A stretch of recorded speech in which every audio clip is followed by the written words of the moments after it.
Hello, and welcome to day 9 of Reflections of Joy. Today's section is titled, Be Careful. It's interesting that we, middle-aged Americans, spend our lives working to acquire the best things. The best clothes, the best education, the best partner. We mortgage our lives to drive the best car, to the best home, in the best school district, to take pictures with the best cell phone, and share them with the world. But what happens when you finally reach your financial goals and have time to contemplate your life? Do you like the person you chose to spend your life with? Do you like the people you made? Do you play catch with the dog you had to have? Do you take off your shoes and walk in the grass you paid to grow? Do you turn off the lights and look at the stars? Do you wake up early, open the blinds, and watch the sunrise?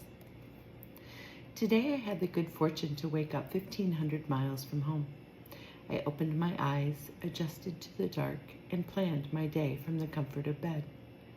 Sunrise is at 7:11, so I need to be out of the door by 6:40 to catch the best colors, leaving me time to dress, drink coffee, journal, and pray before I go. I slid out of bed quietly, padding down the stairs to make coffee. I grabbed a glass of water and settled in with my journal, finishing my entry with plenty of time to spare. Then I remembered my coffee. I hadn't dressed for my walk yet, and somehow it was already 6:38. My schedule feels funky. I'm trying new things for the first time in 2 years, and I keep forgetting what I'm supposed to do. I took a moment to sip some lukewarm coffee and dashed up the stairs to change clothes. Thankfully, they were set out the night before. I was up and down in no time. I tied my tennies and rushed out the door 3 minutes behind schedule. The beach was deserted. It was the first workday of the new year. There was a lone fisherman to the south. I turned that direction to keep the sunrise in front of me. It's too easy to forget to turn around once I get to the shell-embedded dunes. Without words or music, I walk in the pre-dawn light, watching the waves crash into the shore. I made it past the fisherman without a sound. He was focused on his empty hook, and I was searching for a hagstone to send to my stepmom. I looked up to check the sun and almost ran into a fully grown crane. She was staring intently at me, and I'm sure she was wondering if I would stop or completely bowl her over in my quest for the perfect rock. I was startled and hopped back a bit. She tilted her head as if to say hello, and then majestically strolled to the water's edge. She stood knee-deep in the waves, watching the sunrise. We prayed together that morning, she with her silent attention, and I on my knees on the dune, surrounded by broken shells and driftwood. Little birds twittered around her, yet she stood, unwavering, watching the sun. 2 different creatures, the crane and I, unable to communicate, but both in awe of all he provides. Suddenly, a feathered friend distracted her, and they set off on a bit of a chase. I rose from my knees, gathered my belongings, and started back up the beach. All this time, the only other human on the beach was still the fisherman I'd passed earlier, tending his line. Beautiful homes line the beach, high-rise condos and sprawling mansions, the best that money can buy. Yet I was alone with the fisherman and the crane to witness the most glorious show of the day.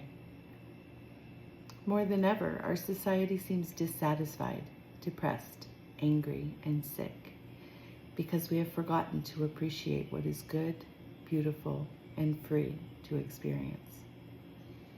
We neglect our creative souls, forgetting to enjoy as we set impossible goals, trudging through 40 years or more with our heads down, moving ahead without looking up, checking off the list without saying thanks, pretending that we created this life and never taking time to enjoy it. What happened to us? Didn't we all reach adulthood with hopes and dreams? How did we get so caught up in a life full of checklists and expectations? I am the biological daughter of a perfectionist and a caretaker.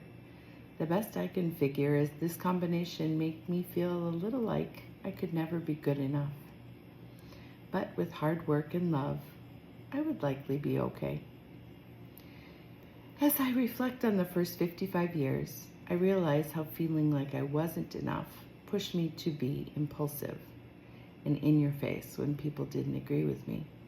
I've created most of the conflict in my own life by not relinquishing control. I can do better than anyone was my battle cry. And maybe I did for a while until I got burnt out, got bored, or chased off everyone who mattered in my world. Doing better, also known as creating the world I prayed for, created much heartache, and as a result, I found myself teetering on the edge of self-destruction. I had everything I'd wanted, but I had fallen into a routine of neglecting the things I needed.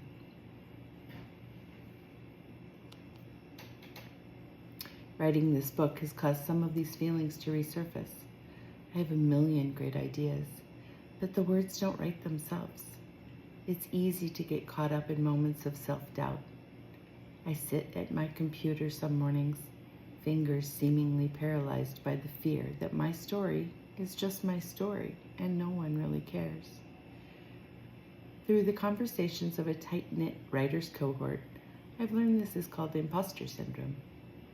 It's a psychological occurrence in which an individual doubts their skills, talents, or accomplishments and has persistent internalized fear of being exposed as a fraud.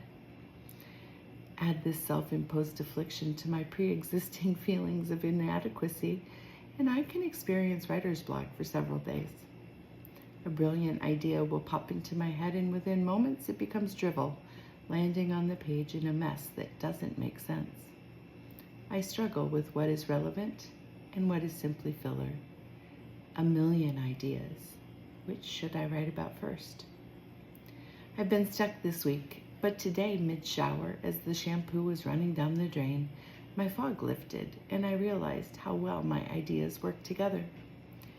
I repeatedly heard, "Be careful what you pray for." In all of my hardest times, I prayed for what I wanted, and when my answer didn't come the way I wanted, I made it happen myself. I'll show you surfaced again and again as I rushed into so many of life-altering moments. I've depleted my savings and wasted time I could have spent with my boys. I pushed my husband away when his help and guidance could have made many things better and more sustainable. As I dive deeper into my relationship with God, I find myself trying to listen, which requires so much patience.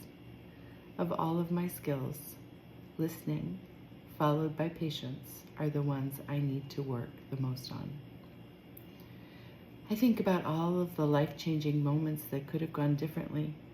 Teenage rebellion, quitting college, marriage, divorce, quitting my job, opening a business, closing a business.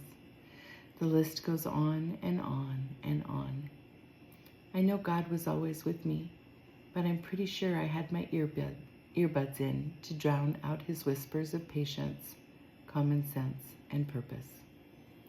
What if I would have prayed for clarity and waited? Or if I would have prayed for counsel and listened? Would I be in a different place today?